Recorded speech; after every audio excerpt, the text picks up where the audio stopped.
Ever have a business idea that you loved, but it just didn't make money? Today I'm going to teach you how to spot what's profitable, what's draining your energy and your wallet, and what to do with those passion projects that just aren't working yet.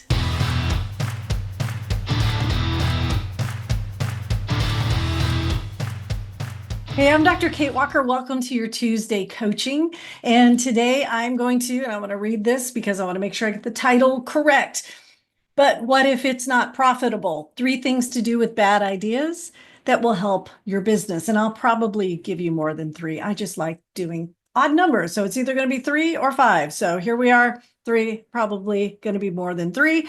But let's let in folks. I've got 5 people in the waiting room. These are Step It Up members, and they get to attend the live group coaching every week that we have it. And it's pretty much every week at Step It Up. So here we go.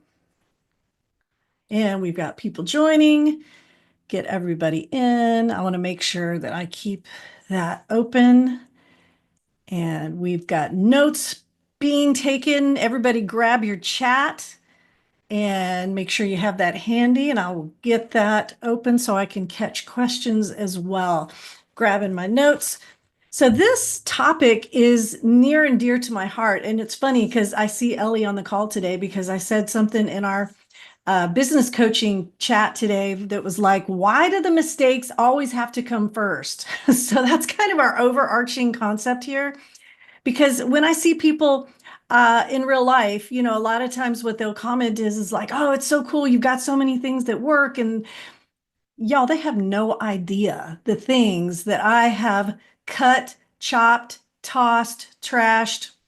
And I will tell you this, every mistake I make always costs money, whether it's 15 bucks because I bought licenses instead of the free trial or whatever.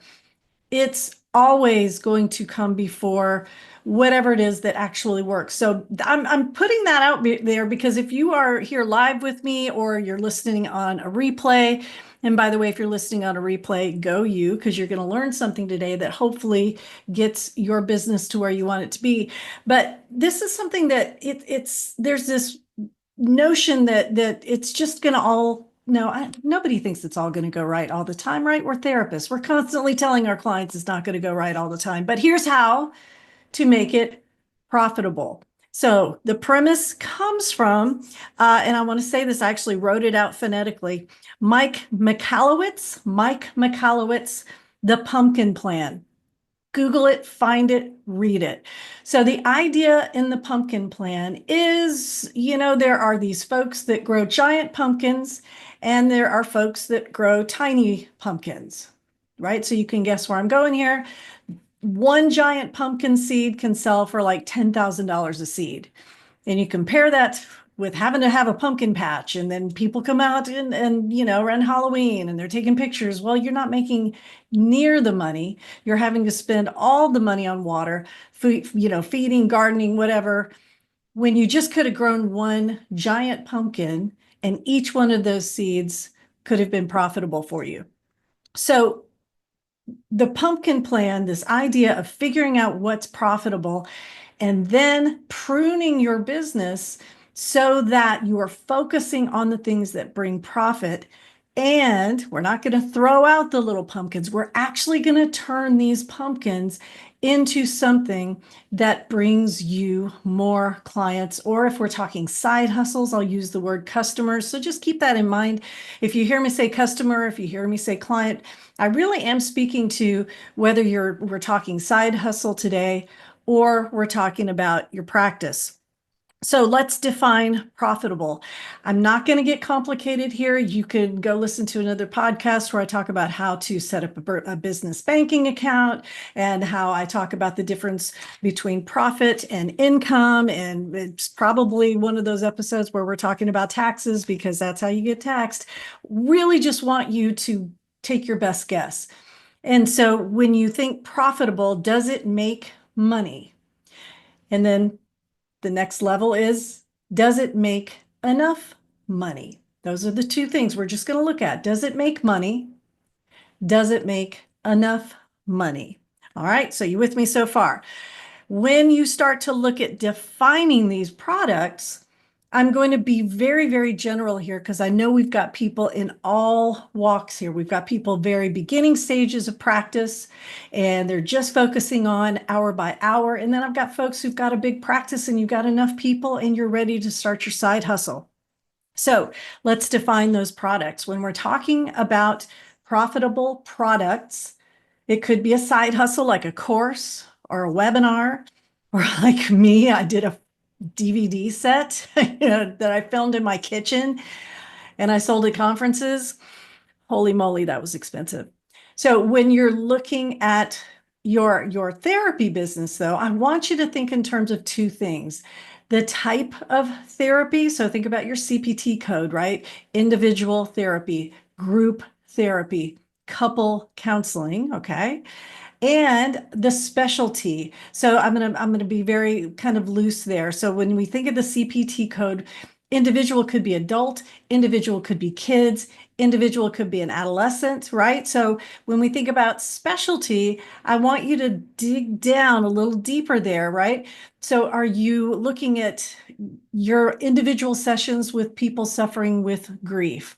Are you looking at couple sessions with people recovering from infidelity? Are you working with individual sessions with young adults struggling to launch in their, late 20s, early 30s, something like that? Okay, so we have your CPT code. That's one thing. Those are products.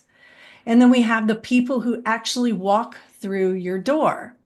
Now, everybody I've met in this business, including me, we have started out with the I'm going to see syndrome, right? This is why I got into this business. This is the population that I am going to see, all right? So a few years later, we usually have a different conversation at the conference when you come up and you're talking with me, right? Because it's changed, right? After 5, 6, 7 years, you're like, the thing I thought I wanted to see in my practice isn't really the thing that I'm seeing now. And then we discuss things like, it just wasn't a good fit. I found that it was not energizing for me. But rarely do we talk about this idea that it wasn't profitable, right? This is a real taboo counselor thing. We're not supposed to say that a certain type of clientele was not profitable.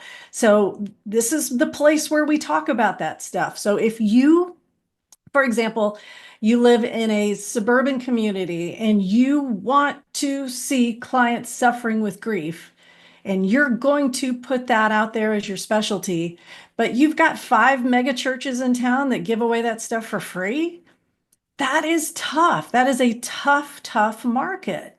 And then if you start looking at your calendar, like I'm challenging you to do, and you start to say, oh, most of the people that come through the door are actually struggling with addiction. And if I look at the past 2 months, they're between the ages of 25 and 45.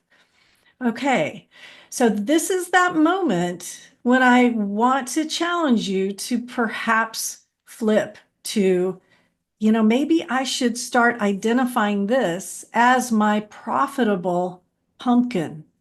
All right, I'm not even going to call it a niche, right? Because niche, that gets into marketing and, yes, we'll get to that, or you can go to a different episode and listen to that or a training.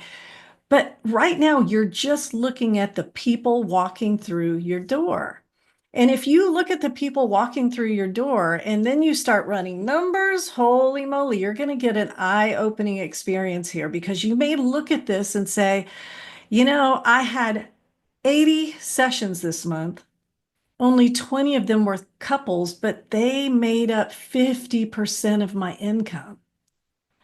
That's a big pumpkin, right? When you look at 25% of your sessions making 50% of your income, I'm not talking net, I'm not talking profit, I'm just looking at what's making money. Remember our definition: what makes money, what's making enough money. Well, those kind of percentages, those don't lie. Numbers, you can do a lot of things with stats, but when you're looking at 20 sessions making up half of your income, so you see where I'm going here too, because this might even apply to insurance versus cash pay, right? So if you're looking at your 80 sessions and you notice that those 20 of those 80, and I know my percentage, that's not quite 25%, is it? 20, 40, 60? Actually, it is. 2468. Yeah, okay. Anyway, I don't math well. You look at those sessions and you're like, oh, okay, that made up half my income. That also, they were all cash pay. I mean, if you knew that 20%, 25% of your sessions brought in half of your income and they were cash pay, this is one of those moments when you, after reading The Big Pumpkin or The Pumpkin Plan, right, by Mike, I'm going to say it right again, Michalowicz, you say, you know what? I need to start focusing on couples who are cash pay. I mean, that would turn your marketing on its head, right? Especially if you were relying on insurance to bring in clients. Nothing wrong with that. Nothing wrong with that at all, right? You're listening to this training right now because you're wanting to go deeper, or, and I'm going to go over here to number 4, you're starting to burn out a little bit. I call this the ooey gooey, right? So this is, and I hear this a lot. I know it's not profitable, but it energizes me. I'm like, okay, you know what? Playing music energizes me too, but I don't make a lot of money, right? So, I mean, if I started to just focus on playing music every single day, things around me would start to suffer, right? I mean, my family would be like, "Hey, we don't see you very much. You seem to be doing a lot of this music thing. What happened to the things that make money? Why aren't you bringing in an income? We kind of need your income," right? So I respect if you do all of this work and you're like, "I don't want to give this up. It energizes me." Please stay with that, right? But stay with it knowing that's what you're learning in this training right now, which is this is something that may have to be relegated, delegated, whatever the word is, to a hobby. All right. I love music. It was my first degree. I mean, literally, I was a bass major back in the day, right? But I had to look at my life. I knew I wanted a family. I knew that I wanted to be a co-wage earner, things like that. And I had to make tough decisions. I mean, we've all had to do that. So when you look at this thing that brings you energy but does not bring you money, resentment, and we know this because we talk to our clients who love triathlons, right? We talk to our clients who love to golf on weekends. We talk to our clients who have a crochet club that they're in charge of, or a bunco group they coordinate for the entire city. And it wears on them. It wears on the relationships, even though it started off as a passion project. So we call that an ROI, a return on investment. So when the return on your investment goes down, so we're talking about that as money today, but it could also be collateral damage in your life and your relationships. That means your balance will suffer, right? Your emotional balance, your life balance, right? And when that suffers, then the resentment sets in. So I want to talk about that because, like I said, I do meet a lot of folks that say, I know this doesn't make me any money, but I'm going to keep doing it. I got hobbies, you got hobbies. Wonderful. That actually helps us achieve balance. But that's not the topic today, right? So, lots of reasons. There are lots of reasons things are not profitable. I keep checking over here. I just want to make sure we don't have anybody in the waiting room. So, number one, I think, is because you're not marketing right. I mean, everything you come up with is amazing because you're amazing. You went to school for it, you have the passion for it. So it's not because these things are bad ideas. So when we say you're not marketing it right, I want you to compare it to a company that would be marketing it right, right? So let's say my little 3 DVD set that I made 10 years ago. I thought it was amazing, packaged it, bought the CDs, paid to have it all done up, so that it looked professional. Well, I'm not Sony Records, right? I can't put a team on this to make sure it gets in the hands of every counselor in the country, right? It's just my limitation. It was a side hustle. It was part of something I loved doing, but at the end of the day, I recognized it would take more marketing than I had the bandwidth for, right? So that's okay. That's all right. There is a way to market, and maybe if I had dug in a little bit more, I could have found the golden marketing tool. And I see that a lot. I think I've talked about that in this group. I see a lot of social media threads where everybody's like, I'm not getting client calls right now. I feel like my client intakes are going down. I don't think it's as many clients as we saw during the pandemic. So I talk a lot about pivoting. So yes, there probably is a way to market your love project, your passion product. But there's another side to this, and I can't remember where I heard this reference. I know it was in a book I read, so when somebody hears it, they may say, hey, I wrote that. But it's the idea of opening a Canadian restaurant. All right, now if you're a Canadian right now, please don't hate on me. I love Canada and I love Canadian bacon and I love all things Canadian. But I don't know if you open up a Canadian restaurant in downtown Austin, people might pass you by to go to the latest, Latin fusion sushi place, right? There's a possibility that there's just no demand for your thing, right? And it could be because you are in that suburban community with 5 mega churches that offer free counseling for the thing you want to offer, right? Or it could just be something that's so obscure that it's just not needed yet, right? It's just not a thing yet. It could be something down the road, right? We may have a whole counseling specialty devoted to, I lost my job to AI, right? And but it may not be there yet. So don't give up hope on it, but just recognize it may be one of the reasons that it's not profitable.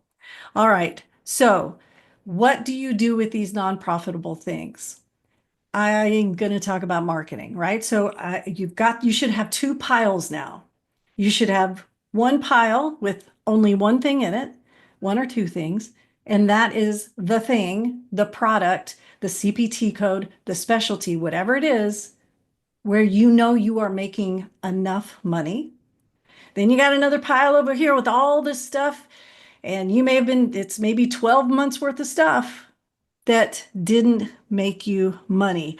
So I had some examples here. I want to see, I wrote it down. I mean, what have I done? I've done the DVD set. I wanted to host retreats. I wanted to do marriage counseling intensives. I love menus. And so I thought for sure the community I was in would love like a concierge menu with all these different items and things that I could deliver. I could go on and on and on here. So my box of stuff that didn't work out or make enough money, it was pretty substantial.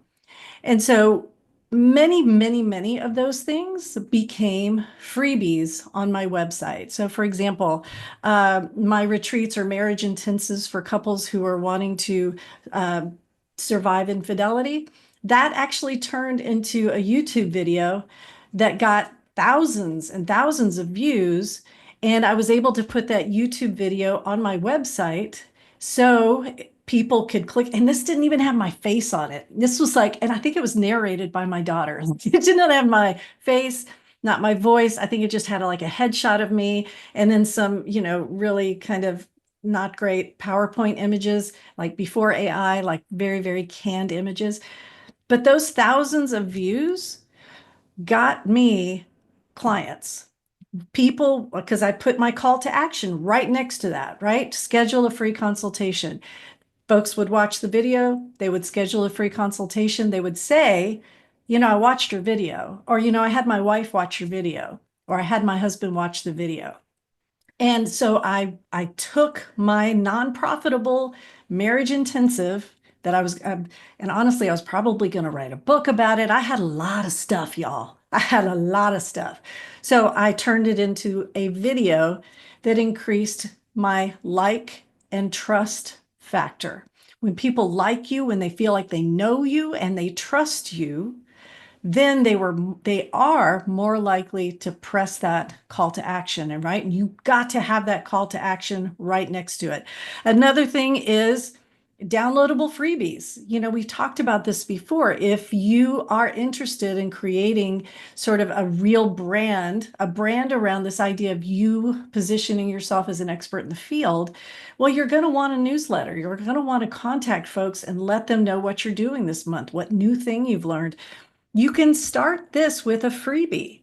Take that thing that's not making a profit, but you know so much about. So I'm going to go back to grief, right? You know so much about grief. give me a PDF of 5 things I can do over the holidays when I'm struggling with grief and I'm around my extended family. Or if I have a spouse that dies, how do I keep my kids involved with my in-laws? Oh my goodness, you could come up with so many things, and it's not even time intensive anymore. You can do these things in Canva. You can do these things in AI. Give me 5 things that I could put into a PDF that would help a potential client who is struggling with grief. Now, I'm not going to take you through the 10-minute consultation. You know, there are a ton of trainings in our Step It Up membership that you can go to and click on that and see more about that. So, and also on the podcast, I've told y'all a lot about that 10-minute consultation, but marketing freebie, also, something else, that's 2 things, right? We've had YouTube video, we have a downloadable freebie, but you're like, Kate, I don't want to make a video and I hate emails. Okay, but I'm going to turn you into an extrovert. You can start a networking group in your town. I know all of you just shivered. You're like, I'm not going to do that. Okay, so go to a networking event in town and develop a list of referrals, right? So if you aren't going to be the go-to person for grief anymore, but you have 5 places you feel comfortable referring to because you've shaken their hands, you've given them your card, you've taken their card, you have talked to them and you have said, hey, I believe in you. I'm not taking this type of clientele anymore. I got to have somebody to refer to. Guess what they're going to do back at you? Right? So when you start going to networking events with a giver's mentality, saying, I want to give you business, I'm going to take you right back to that phone call, that idea that if they don't become your client, they're sure going to become your fan because they will refer you to friends and family. And they will say, you know what, I called this person and they had 5 referrals waiting for me. And you've heard of ghost referrals, right? This is on insurance company lists all the time, right? The list looks super long, but when your clients call them, nobody's taking clients anymore. You are going to make sure that you keep in contact with these referrals to make sure that they know you will refer to them. And you might say to them, hey, by the way, if you've got a waiting list, send them my way.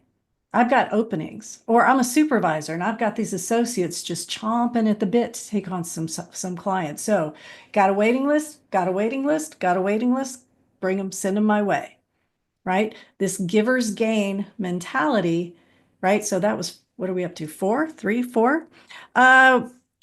Networking, cross-referring, making sure you've got a marketing freebie, make sure you've got a YouTube video. So in a nutshell, and you guys may love me or hate me, but the idea that your website is going to become a resource, it's going to become a community resource, and people will remember you. They will remember that branding. And if you've got a great call to action and make it easy for them to either click the button themselves or refer that button to friends and family, your business will grow. And you can reread the pumpkin plan and decide what your big pumpkin is, right? You can decide what it is that you are going to focus on. So I'll tell you what happened with mine. So, my DVD set, and, I did try business coaching. I tried a lot of different things. And what it turned into, I had a colleague, Cindy Doyle. She's like, well, what are you going to do with this? And I said, I don't know. She's like, why don't you start a Facebook group? I was like, oh. So I started Texas Counselors Creating Badass Businesses Facebook group, and we have over 4,500 people in that group. Free resources. That's all that's in there. Free resources, business coaches galore, experts. It's well administered. It's one of the nicest groups. When I hear other people who have these type of groups say, well, I quit doing it because, therapists are mean. Not in our groups, right? We have the nicest, most nurturing people. And that's what became of my 3 DVD set, right? So that giver's gain turned into a community. That community now supports each other, and I'm able to focus on my big pumpkin. All right, I am going to close with that and open it up for questions. So I'm going to hit the pause button. If this got you thinking differently about your practice, don't forget to hit subscribe so you never miss a coaching replay. And if you're ready for something more, sign up for the Step It Up membership. Let's build something profitable together.